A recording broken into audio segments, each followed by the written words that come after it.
मैं क्या करूं? मैं रिग्रेट में नहीं जी सकती, नहीं। सिद्रा, क्या है मैं? तुम्हारी कबीर से कोई बात हुई है? अब वो मुझसे बात ही कहाँ करते हैं और ना मैं उनसे बात करती। मेरी बात सुने, आपको आजकल अब्बू की ज्यादा फिक्र नहीं हो रही है? जो तुम्हारे बाप के तेवर है ना, फिक्र करना बनती है। तारा और उसकी बेटी को ढूंढ रहा है। मुझे डर है कि वो कहीं सौतन को मेरे सर पे लाके ना बिठा दे। और सिद्रा, अगर उसे खाला वाली बात पता चल गई ना, मुझे लगता है हमें जान से मार देगा। मैंने कुछ नहीं किया अम्मी, और मैंने तो कहा था कि अब्बू को बता देते। तो तुमने धक्का क्यों दिया था खाला? आपके खातिर दिया था और आप मुझे ऐसे कह रही हैं। तो अब मेरी खातिर चुप रहो। मैं देखती हूँ कि कबीर कहाँ जा रहा है।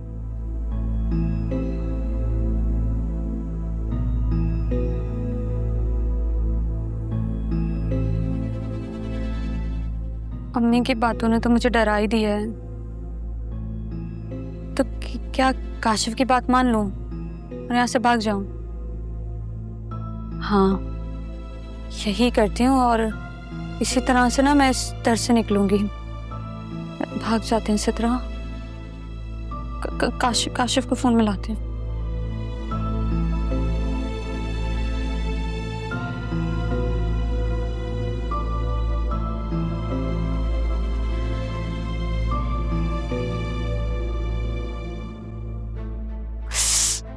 तुझसे फोन क्यों ऑफ किया हुआ है?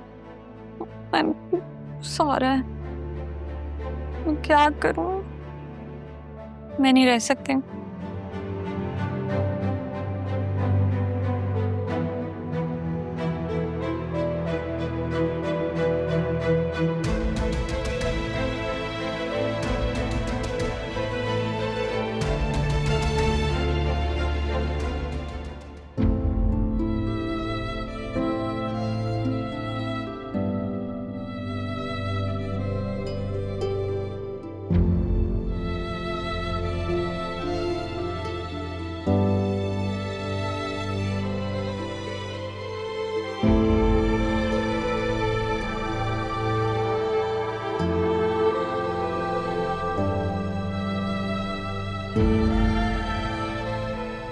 राहा,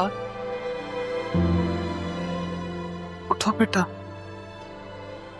मुझे पता था आप वापस आ जाएंगे अम्मी।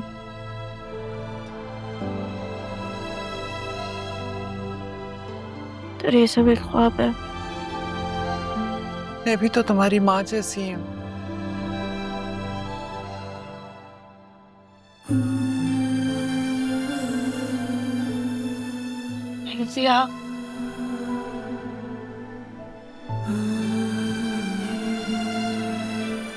अम्मी नहीं आई?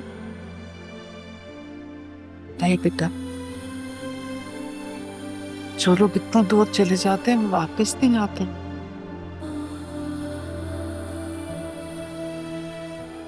हमारी माँ ने तो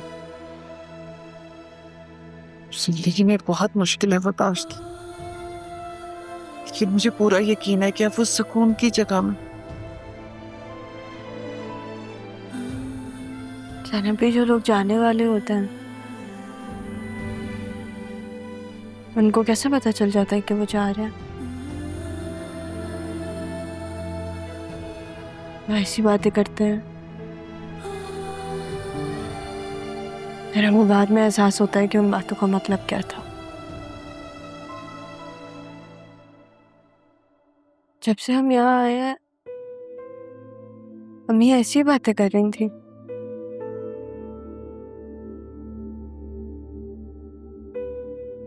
ये तो नहीं जानती कि उन्हें कैसे पता चल जाता कि वो हमसे दूर जाने वाले, लेकिन इतना जरूर जानती हूँ राहा,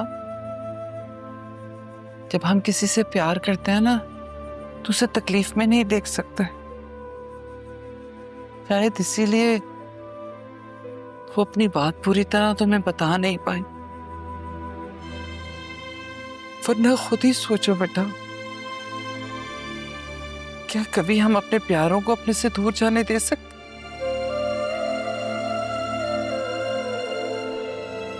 चलो बेटा, तुम भी अपनी माँ को थोड़ा सा सुकून पहुंचा दो।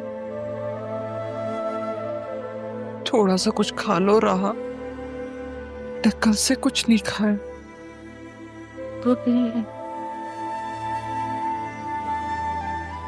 अगर तुम ऐसे ही करती रहोगी ना तो तारा को बहुत तकलीफ पहुंचेगी। वो नाराज हो जाएगी मुझसे, कहेगी ज़ैनब ने मेरी बेटी का ख्याल ही नहीं रखा। आपको फिर से पता चला था? किसी ने बताया था आपको?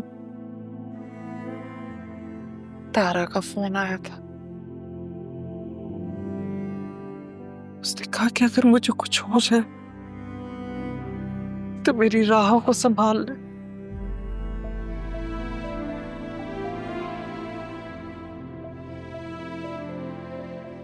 अच्छा टूट गई ना ज़ैनब भी?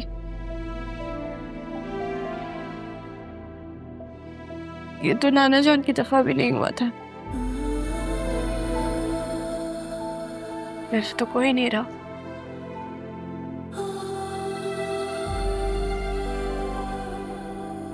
ऐसा नहीं कहते बेटा, क्या तुम्हारी ज़ैनब भी तुम्हारी कुछ?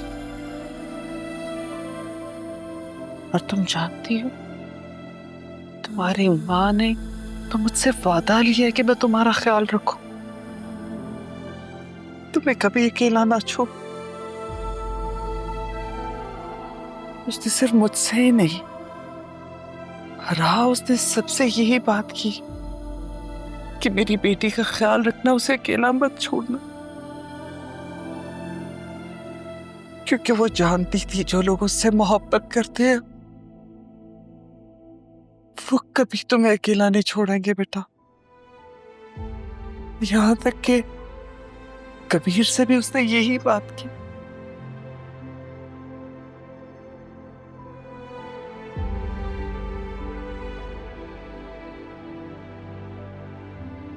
कभी खुद को अकेला नहीं समझना। ज़ैनब भी है ना तुम्हारे पास। चलो बेटा, थोड़ा सा कुछ खाना। थोड़ी देर में खाती हूँ।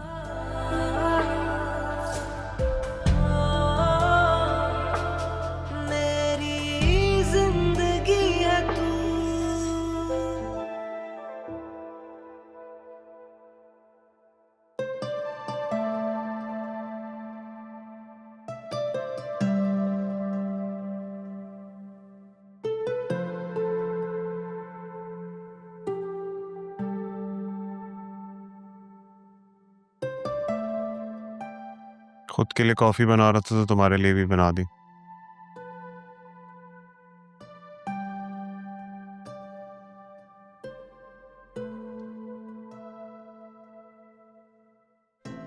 रात भर सो नहीं सका मैं,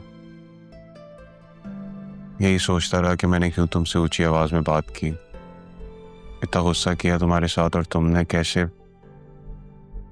सब कुछ सह लिया और मुझे कुछ नहीं कहा। आई एम रियली सॉरी, मुझे तुमसे ऐसे बात नहीं करनी चाहिए थी, लेकिन मैं क्या करूं, मुझसे बर्दाश्त ही नहीं होता कि कोई तीसरा हमारे बीच में हो। कोई तीसरा नहीं, माँ है मेरी सरिया। मैं जानता हूं तुम्हारी माँ है, लेकिन मैं तुमसे इतनी मोहब्बत करता हूं बतूल, मुझे अच्छा नहीं लगता कि तुम किसी और को जवाब दो। सरिया, मोहब्बत और खौफ एक साथ नहीं चल सकते। जहाँ मोहब्बत होती है वहां पे दूसरे को स्पेस देनी होती है।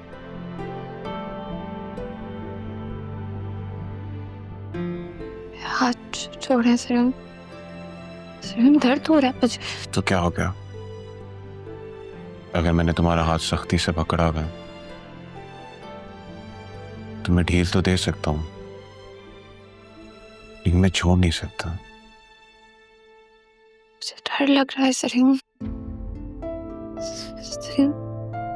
डरो मत, समझा रहा हूं तुम्हें, सिर्फ इतना बता रहा हूं कि मुझसे बर्दाश्त नहीं होता कि इस मोहब्बत में और कोई शामिल हो। अब माफ कर दो ना मुझे, कब से माफी मांग रहा हूँ, ऑफिस भी जाना है मैंने। तुम्हारे लिए बनाई, पी लो थोड़ी, जाग जाओगी।